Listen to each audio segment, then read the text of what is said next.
Bonjour, nous recevons Jean-Michel Jacques, député de La République En Marche, référent pour la Bretagne du mouvement macroniste. Vous êtes également vice-président de la Commission de défense. La première question est une question d'actualité. Renault envisage de fermer plusieurs sites. Le ministre de l'économie, Bruno Le Maire, n'y voit pas d'inconvénient, en tout cas ne s'y opposera pas. Et il y a des craintes donc pour la fonderie de Bretagne qui est à Caudan dans votre circonscription, ce qui suscite une certaine incompréhension car des investissements importants ont été faits sur ce site. Effectivement, des investissements importants qui ont permis d'améliorer l'outil de la fonderie de Bretagne de Caudan. Depuis 2014, un certain nombre d'argent a été investi dans cette entreprise. On parle de 150 millions d'euros. Expliquez-nous un peu ce que fait la fonderie bretonne. Alors, la fonderie bretonne, en fait, est surtout axée sur, en tout cas pour la filière automobile, sur des pièces, disons, assez lourdes du moteur des véhicules. Et c'est peut-être ce qui peut être un peu embêtant vu le changement de la filière automobile qui de plus en plus s'oriente vers des véhicules électriques ou hybrides ou à autonomie et qui se sépare d'un certain nombre de pièces en fonte lourdes que l'on retrouve essentiellement dans le diesel, par exemple. Vous êtes favorable à une forme de redevabilité des responsables de la filière auto. Là, en l'occurrence, l'État va investir 8 milliards d'euros, comme il a investi 7 milliards d'euros dans Air France, sans d'ailleurs obtenir beaucoup de contreparties, semble-t-il. Vous êtes pour qu'il y ait clairement des contreparties. Bien sûr, que l'État investisse 8 milliards d'euros dans la filière automobile pour l'aider à se restructurer est une nécessité, parce que c'est un enjeu stratégique, c'est un enjeu industriel. Mais ceci étant dit, nous devons aussi avoir une redevabilité des groupes qui en bénéficient, que ce soit Renault, PSA ou d'autres constructeurs automobiles. En tout cas, c'est la moindre des choses. Nos concitoyens participent à cet effort de changement qui est nécessaire parce que tout simplement, il y a eu la crise du coronavirus et puis aussi cette filière qui change d'aspect. Mais toutefois, il est indispensable de s'y retrouver. Et certains outils, comme... Oui, je vous en prie. Pardon, vous étiez infirmier dans les forces spéciales. Qu'est-ce que vous pouvez faire d'autre que de servir d'assistante sociale dans un conflit comme ça face à Bercy? Quels sont vos leviers? Finalement, vous êtes sur le terrain, vous prenez cette souffrance sociale en pleine figure, si je puis dire. Mais quels sont vos leviers réels pour intervenir et faire pression? Eh bien, c'est la force de persuasion. Moi, je crois énormément aussi à l'influence que l'on peut avoir autour des décideurs. Depuis maintenant plusieurs jours, plusieurs fois dans la journée, je vais au contact, que ce soit de Bercy, de Bruno Le Maire, de son équipe, pour essayer de faire comprendre la nécessité de préserver cet outil. J'ai bon espoir d'être entendu.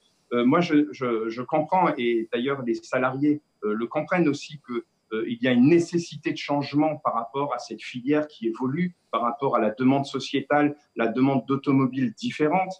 Mais ceci étant dit, un outil qui fonctionne, qui a été restauré, transformé, ne doit pas être abandonné comme ça. D'autant plus que nous en aurons besoin certainement demain, soit dans la filière automobile ou peut-être dans d'autres filières. Alors, il y a les mots et puis il y a la réalité. Alors la relocalisation, la souveraineté industrielle est à la mode dans les discours, mais c'est plus facile à dire qu'à faire. Par exemple, je crois savoir, j'ai lu l'éditorial d'Henri Laurey ce matin dans le Télégramme, ce n'est pas viable pour les petites citadines, la relocalisation, parce que bien sûr, il y a un coût à cette relocalisation. Oui, bien sûr, il y a un coût. C'est une vision stratégique sur du long terme, en fait, qu'il faut avoir. Bien entendu, nous traversons une période terrible qui n'a jamais été connue, sauf en état de guerre. Sur le plan financier, les choses sont difficiles, mais par une vision stratégique sur du long terme, nous comprenons bien que nous devons tout de même maintenir quelques capacités industrielles qui puissent permettre à notre pays de rebondir et de s'affirmer dans certains secteurs.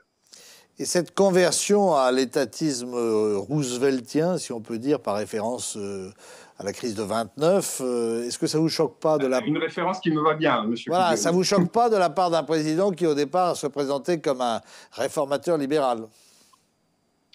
Ah, je ne pense pas que le président Macron se soit présenté comme un réformateur libéral. En tout cas, moi, je l'ai pas entendu comme ça. Ça a toujours été du en même temps. Et c'est vrai qu'il faut être toujours dans cette possibilité, dans cette agilité, de façon à pouvoir être en phase avec les besoins de notre pays. Vous dites qu'il y a de nouvelles demandes des consommateurs. Mais en tout cas, pour l'électrique, c'est pas encore absolument évident. En tout cas, ça n'atteint pas des proportions considérables. Donc vous croyez à cette ambition pour l'électrique que souhaite développer le président, d'autant que la Chine, elle est en pointe sur les batteries, et pas nous. C'est ça. Et par contre, nous pouvons être en pointe sur d'autres domaines comme l'automatisation, la domotique et ces voitures connectées qui circuleront demain. Il est sur une vision stratégique de long terme. La voiture de demain sera autonome et sera beaucoup moins polluante. Et donc, en prenant cette vision sur le long terme, ça nous oblige à restructurer notre filière automobile dès maintenant. Ceci dit, vous avez raison, ce ne va pas se faire du jour au lendemain et les diesels ne vont pas disparaître du jour au lendemain et ni l'exportation de véhicules à essence ou diesel. Ce qui me fait dire que garder aussi notre capacité à faire en France, ne serait-ce que pour l'exportation aussi, c'est important. Vous savez, la fonderie de Codan, lors de son incendie, s'est délestée d'un certain nombre de fabrication sur la Turquie, l'Espagne, eh bien, il faut les récupérer parce que ces mêmes automobiles vont être exportées demain. Alors, sur du long terme, bien entendu, il faut bouger. Je parlais de la Chine. Est-ce que vous craignez les perspectives d'une nouvelle guerre froide entre les États-Unis et la Chine qui aurait un impact sur nous, vous qui siégez à la Commission de défense? Écoutez, je crois que cette guerre froide est déjà en place. En fait, nous sommes dans une période très bouleversée sous le plan géostratégique. On voit bien que les crispations entre la Chine et les États-Unis sont de plus en plus grandes. D'autres acteurs essayent aussi de faire leur place. Je pense à la Russie. Sur le plan européen, on voit bien que la Turquie, d'ailleurs la Turquie, où on a délesté de la fonderie de Bretagne, la fabrication de pièces, vous voyez, et c'est même la Turquie qui elle-même joue un jeu assez trouble. Parce que c'était moins cher, j'imagine. C'était moins cher de produire en Turquie. C'est toute la difficulté de la relocalisation. Mais on en a parlé. Maintenant, je voudrais qu'on avance un peu sur la politique étrangère, parce que c'est quand même aussi votre domaine. L'enlisement au Sahel, il apparaît de plus en plus évident. Vous y étiez récemment. Qu'avez-vous constaté? Écoutez, j'ai constaté d'énormes moyens militaires et financiers qui étaient déployés sur la zone sahélo-sahélienne. Ce qui ne fonctionne pas, c'est la bonne exécution de ces fonds qui sont dégagés pour ces pays qui en ont besoin. Et là, on revient dans cette notion de redevabilité qu'on évoquait pour la filière automobile, mais aussi pour nos partenaires africains à qui on verse le prix du sang par nos soldats qui peuvent mourir et qui meurent au combat régulièrement, et puis par des deniers publics. Et donc, ils ont une obligation aussi maintenant d'être beaucoup plus efficaces dans le déploiement de ces moyens. Vous craignez le retour de djihadistes français sur le sol français? Écoutez, mon niveau d'information me permet de ne pas le craindre, d'en prendre acte de cette possibilité. Moi, ce que je sais, c'est que notre État s'est armé, et d'ailleurs l'arsenal législatif a changé, notre majorité a permis de donner beaucoup plus de moyens à nos services de renseignement pour qu'ils soient plus efficaces. Je pense qu'on peut maîtriser ce retour, mais il faut être très vigilant. Florence Parly, la ministre de la Défense, sera ce vendredi à Brest. Est-ce que l'idée d'un deuxième porte-avions nucléaire est désormais une utopie?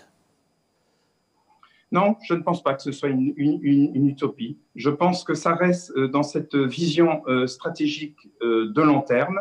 Bien entendu, il faut dire les choses telles qu'elles sont. Nous traversons une crise qui impacte notre pays sous plan financier, et donc tous les secteurs de notre pays peuvent être touchés par cette crise. Mais je pense que sur le plan stratégique et sur du long terme, ce deuxième porte-avions est une nécessité. Est une nécessité. Malheureusement, les moyens financiers manquent et l'État n'est pas une poule aux œufs d'or, comme je l'ai écrit récemment. Par contre, ce qui se multiplie comme les petits pains, ce sont les groupes à l'Assemblée nationale.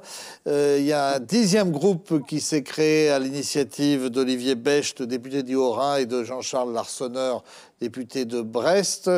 Tout ça, c'est un peu coalisé ou coagulé au sein de la commission de défense. Est-ce que vous en étiez informé? Et qu'est-ce que vous pensez de la création de ce 10e groupe? Alors, écoutez, moi, je voyais très bien le député Becht, qui est un député qui connaît très bien les sujets de défense et qui est valeureux au travail, hein, même s'il ne fait pas partie de notre groupe politique. Je pense que c'est bien aussi de dire les choses quand les gens sont sérieux et travaillent. Donc, je connaissais cette attention de sa part. Après, cette multiplication des groupes, écoutez, c'est un petit peu inhérent de notre ADN. La République en marche est construite sur des gens qui viennent de gauche, de droite et du centre. Et finalement, ces groupes qui s'élargissent élargissent notre majorité. Donc, je vois ça d'un bon œil dans le sens où l'ensemble de ces groupes s'allie à la majorité présidentielle pour que notre pays soit plus conquérant et puisse faire face. Vous ne voulez pas dire que la majorité est en fait de briques et de broc, sa désagrégation progressive est inéluctable? Moi, j'ai une autre lecture. Je pense que c'est plutôt cette capacité à rassembler des gens d'horizons différents, et c'est ce qui fait aussi qu'on élargit finalement le spectre qui rassemble les gens autour d'un projet, celui porté par le président de la République.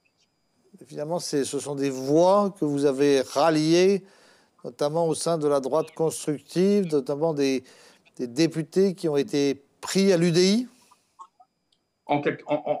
Pris, ce n'est pas le bon mot, parce que chacun est libre de venir avec ses convictions, et c'est justement ce qui fait cette richesse de la République en marche. Vous savez, c'est un mouvement qui est proche des mouvements de démocratie chrétienne, hein, que vous connaissez bien, vous l'avez souvent évoqué dans vos éditos, et je pense que ça rassemble des gens d'horizons de gauche modérée, de droite modérée, et on ne peut pas empêcher cette... Je vois que vous n'êtes pas seulement un militaire, mais aussi un diplomate, et je vous remercie.